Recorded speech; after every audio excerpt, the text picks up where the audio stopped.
Hi guys, welcome to my channel. So today I am in my car. I wanted to do a chatty sit down type of video, but I wanted to do one that was kind of different because I'm in my car a lot. To be completely honest, I didn't really know what I wanted to upload this Monday, but I just knew I had a lot of thoughts, a lot of things that has happened during the week, a lot of stuff that was in my brain, and I knew that I wanted to talk. I enjoy doing sit down videos, but I just wanted to take it out of my living room, take it off the sofa, and I wanted to take it on the go. So I don't know what to call it. I want something that's nice and catchy. If you guys can think of something that I can name this segment of my channel, please let me know, comment down below and let me know. But I've got a list of things that I want to talk about. We have got a long drive, it's about like 40 minutes. So we got a lot to talk about. Also, I want to play some of the songs I've been loving at the moment as well. So the first thing that I wanted to talk about is Fenty Beauty. Guys, Fenty Beauty has dropped, and I have not managed to go into stores because they're selling it at Harvey Nicks over here in London. I have not managed to get myself over there because I have been busy this weekend. Also, everyone that's gone there has told me there has been a long queue. I want to go into stores because I want to actually play with the makeup first before I buy it, even though I know Rihanna's still going to get my coins anyway. But guys, Fenty Beauty, KKW who, Kylie Lip Kit who, Rihanna managed to bring out cosmetics line and literally shut it down. Like, she literally shut it down. 40 shades in foundation, 40 shades for your first collection, and you already bring out 40 shades. Rihanna can take my coins, she can get my coins. She can honestly get my coins because I rate the fact that she has been able to produce something that is very, very inclusive. By inclusive, I don't just mean for us brown skin girls, I mean for people across the whole spectrum. So I saw some shades that were even like very, very pale. She made those shades to cater for people that are albino. I love that. So because I feel like when people talk about inclusive, and you speak about, you know, have darker shades, have darker shades, have darker shades. But what about the girls that they suffer from certain conditions that make them paler than the average, you know, fair skin? And I love the fact that Rihanna has been able to cater and create a line that has that many shades. I rate it, I respect it, because there's a lot of brands that I can name that have been around for years, and they have released and relaunched and brought out different varieties of their foundations, different formulas, but we still do not have enough shades. You guys are still giving me 10 fair skin shades, a couple medium, and then you have like one dark. Like, I am so tired, and these are well-established brands that have been around for so long. So for Rihanna to come and bring out a collection that has 40 shades from the jump and cater to a wide range of people is literally amazing. Also, I've been seeing her highlighters, and there's one called Trophy Wife, and is it called Kilowatts? I think it's called Kilowatt, but I know Trophy Wife is like a gold, apparently it's golder than gold deposit, guys. I need to buy that, and it's super affordable as well, which is what I like. Foundation is £26. I think the highlighters are £26 as well, which is a bit pricey for highlighter, but for foundation to be £26, that is affordable if you ask me, because I know how much I spend on some foundations. I've spent like pushing £40 on a bottle of foundation, so I'm excited to try that out. She can definitely still add a few more shades, but she brought out 40 shades. She brought out 40 shades for her first launch. That is more than what a lot of people are doing. So for people to kind of scrutinize her and say, it's still not inclusive enough, I get it. I get that she can add some in-between shades and play on people's undertones and all of that kind of stuff.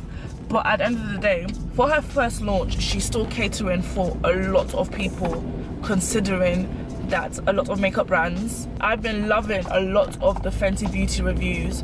I've been loving a lot of them. Shout out to my girl, Miss Deb. My Irish bae, she did a review that was so in-depth. She has been killing it with the views. Literally, she's almost on 1 million views. I won't be surprised if by the time I upload this video, her video is on 1 million views. Literally, so happy for her, because it's just nice to see your faves when you see your faves and your girls win, I just love it. Like, it's nice. Debbie is so lovely. She's honestly like the sweetest. So yeah, Fenty Beauty is a yes from me. Guys, this is how I want my man to propose to me. Just play this. Have it. Have it, baby, by me, baby. I play no games. When I'm not there, you see what I mean? See what I mean? I never thought I heard myself say, "Y'all go ahead." I think I'm gonna kick it with my girl today. Miss Independent to the fullest. She shot the bullet down into that life. Oh.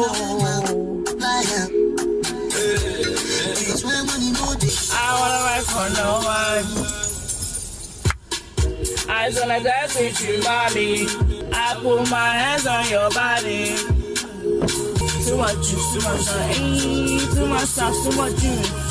Too much juice, too much sauce. Keeping on the topic of YouTube, last week I went to Black British YouTuber Brunch. It was put together by the classic Manny on YouTube. Manny is honestly like the sweetest guy I have ever met. I've never seen someone support so many people so much. He supports a lot of people. You know when you can just tell someone's heart is clean, they have good intentions, and they just have good vibes. I love that about Manny. Nice to meet a lot of YouTubers I know online, but I actually have never met them in person, and also meet other new YouTubers. I didn't realize how many of us there were, so being able to meet so many other black YouTubers was so cool. And I know a lot of people weren't kept in the loop about it and stuff, so I do know that he's working on the next one and he's working on making it bigger and better, so I'm really excited for the next one. One of the things that we spoke about that I wanted to talk about is this whole competitive spirit between like black girls and black people on YouTube. Someone was saying that a lot of black people don't support other black people because we feel like, you know, there's only one spot for one black YouTuber, one token black person. So it is something that exists, but it's something that happens unintentionally. When you're growing up and you see a lot of campaigns, you see a lot of people get opportunities, and you've only always ever seen one black person there, in your head you always kind of feel like, okay, there is no space for a lot of us. That's how it kind of seems in the industry. There isn't a lot of space for us, so we are made to feel like, okay, we must all compete against each other to get that one spot, to be that token black person. And that's not the case. I feel like as a community and as a group, we have to support each other.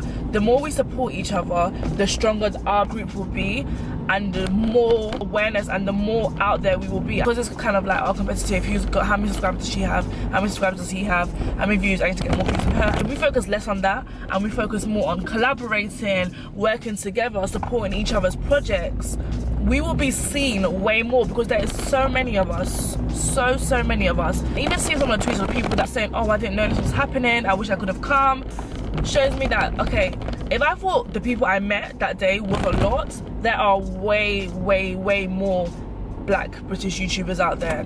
We have to learn how to compete less and support more. It is so important, so important. And I feel like we just need to get it out of our head that there's only one spot. There is more than enough room for us to win. Yes, we may have to work harder, because let's be real, if we're saying that black people have the same opportunities as white people, or as black YouTubers have the same opportunities as other white YouTubers, that would be a lie, because that's not the reality of it. And although it's not every day play the race card, the race game, it is what it is. A lot of the time now, being inclusive and having diversity seems to be a trend, so people and a lot of companies just do it just to say that, oh yes, we've included one black person, we've included one Asian, we've included a few white people, we've hit the quota, it's enough, it's diverse. And it's ridiculous. It's actually like, it irritates me, because I don't always talk about it. Doesn't mean that I'm not bothered by it, or doesn't mean that I'm not affected by it. Sometimes sometimes I feel like I don't know how to articulate myself well enough, so it's like in my head it makes sense. If I was to talk about it to my friends, it might make sense. But I feel like talking online and speaking in places where a lot of people kind of see what you're saying, you have to know how to phrase things carefully, because people want to be offended so badly.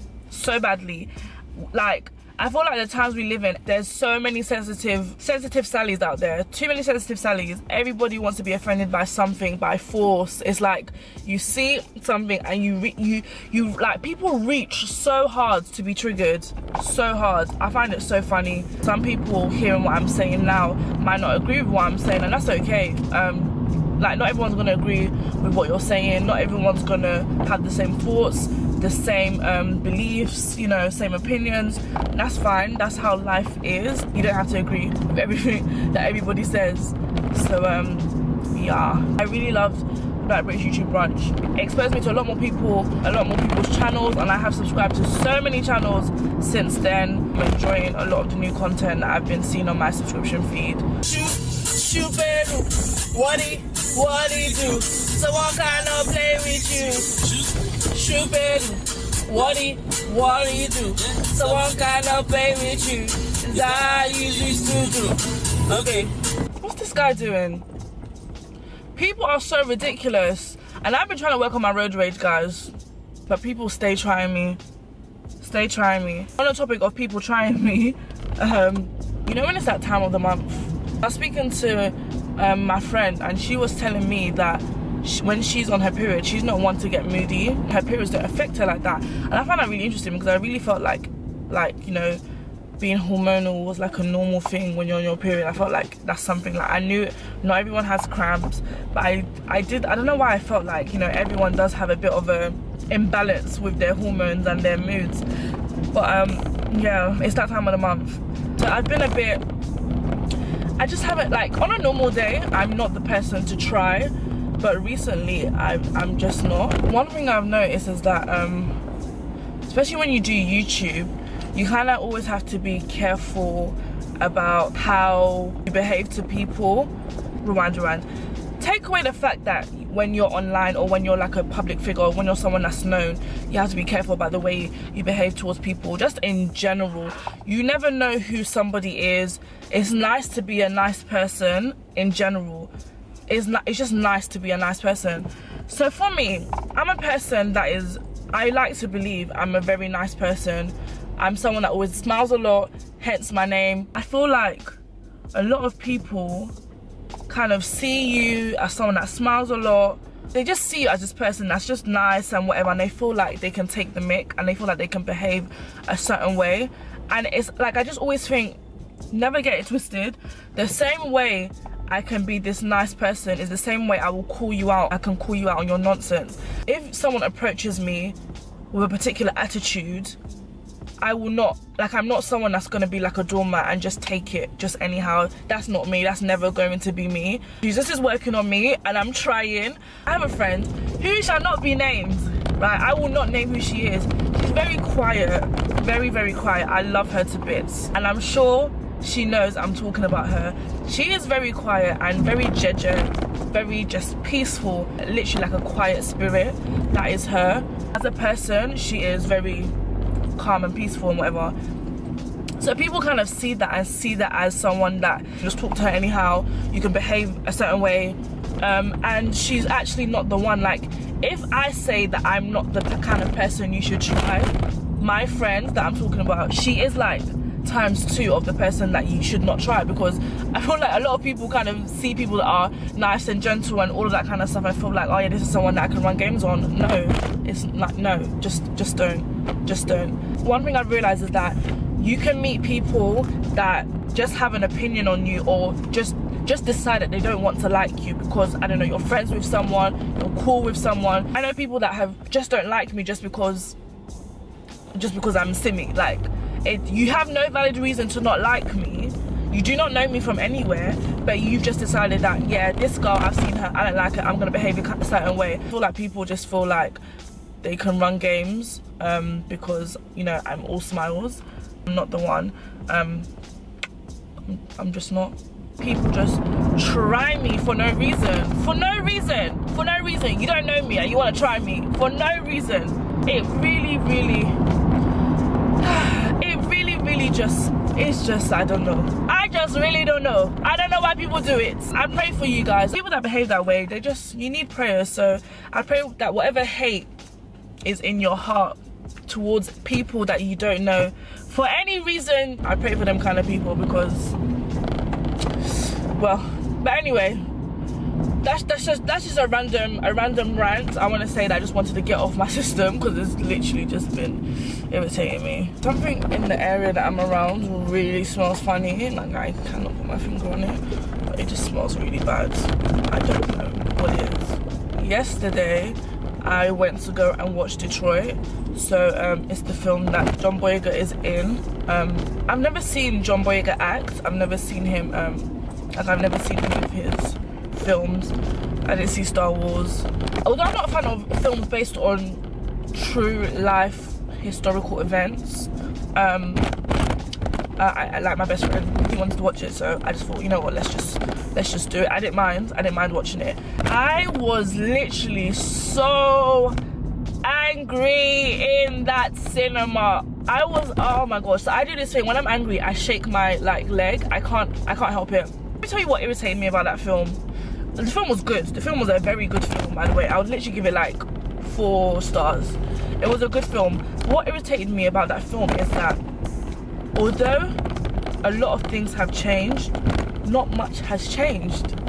Like, if we're being really real, I wouldn't call myself woke because there's a lot of things that I'm not educated on. A lot of things. A lot has changed, but a lot hasn't changed because I still felt like I saw things that I still see in this 2017. And when was Detroit based in? 1967, I think. I didn't see that much of a difference. I really did not. And that is very sad. I don't want to give too much away about the film. The actual story, the people that did the things they did got away with it. It just, I can't even talk, guys. This is why I'm saying, what difference is Detroit from what's going on now? You see a lot of the shootings that's happening in America. I feel like it's some sort of game to some of these police officers. I'm tired. I am so tired. It was a good film, but it triggered me on so many levels, and I just really felt like not much has changed, which is bad. Which is really bad. I just felt like a lot hasn't changed. It's a good film. I recommend it, but you will probably leave the cinema angry. Like, even at the end of the film, everyone was silent. I have not like experienced that kind of cinema atmosphere before in my life. In all my times of going to the cinema, I have never experienced that kind of vibe. Everyone left the cinema in silence. Literally in silence. So guys, I'm watching a new show, and the show is called Black Love. You can watch it on Mr. World Premiere. Not a show, I lied, it's not a show. It's a documentary. They've done it in episodes, and it's produced and directed by a couple, a married couple. I do not remember their names. And basically what they've done is that they've put together however many couples, some that are well known. So you have like, is it Tia or Tamira?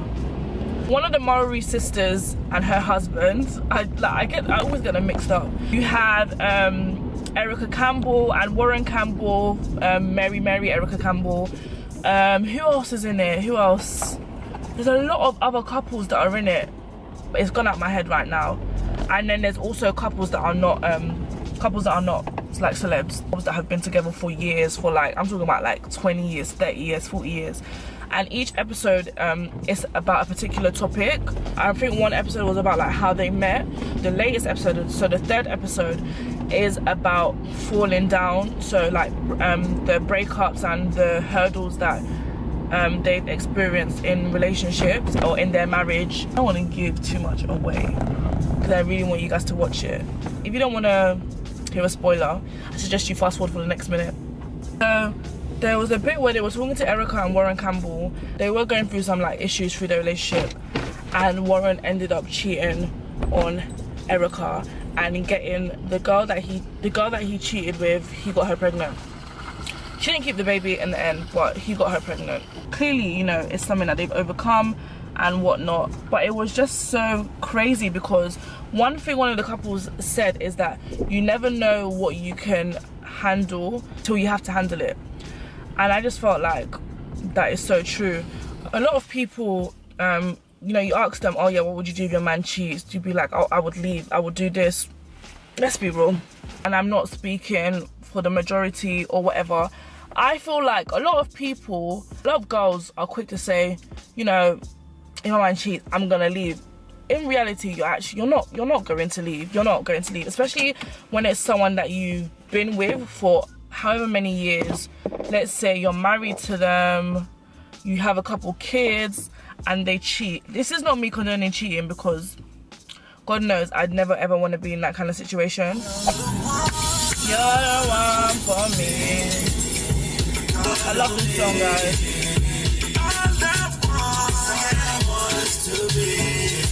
And I know, and I know, and I know, and I know, I know that you for me. I know, and I know, and I know, and I know, and I know, I know that you for me. We want anywhere you wanna go. Scapegoat daddy, scapegoat daddy. As I was saying, a lot of people can say that they don't want to tolerate something until they are forced to kind of go through it, I want to say. And then it's up to you to decide how much you actually love this person, how much you want to stay with this person. This isn't to say cheating is allowed, and if someone cheats on you, you know, that's part of life, that's part of love, that's, you know, overcoming hurdles. No, sometimes you need to know when you're being treated like a doormat. You have to. It was just interesting to kind of see how each couple kind of tackled the various obstacles they came across. I love it. It's literally my new favorite thing to watch. In fact, I even feel like watching episode 3 again because I enjoyed it that much. And I guess it kind of gives me an eye-opener on like marriage. Like, I knew marriage is tough, but the more I hear and see people say, you know, marriage is hard, I'm really understanding that, oh my gosh, marriage is not a walk in the park at all. But it's something that I'm excited to share with the right person. It's a very good documentary. I feel like everyone should watch it. You learn a lot, and it's just eye-opening to see how these couples talk about each other and what they've experienced. I really love it. Chicken and Cake Party is this Sunday. I released tickets again because it sold out. There's literally only a handful left now. They're literally going to go. I'm really excited. I cannot wait to meet everybody. I didn't want to call it a meet and greet. I did want to meet a lot of my subscribers. You guys watch me and you see that I go out to parties and stuff, and I wanted you guys to be able to experience what I show you guys in the vlogs firsthand, which is why I wanted to have a party. I cannot wait to meet everybody. And yeah, that's all I really have to talk about. Hope you guys enjoyed my ramblings on various topics. I will add like time codes and stuff in the description box so you guys know when I spoke about what and at what time. Join in the conversation, guys. Join in the conversation. Let me know what you guys want me to talk about next. I hope you guys enjoyed this video, and I will see you guys in my next one as per usual.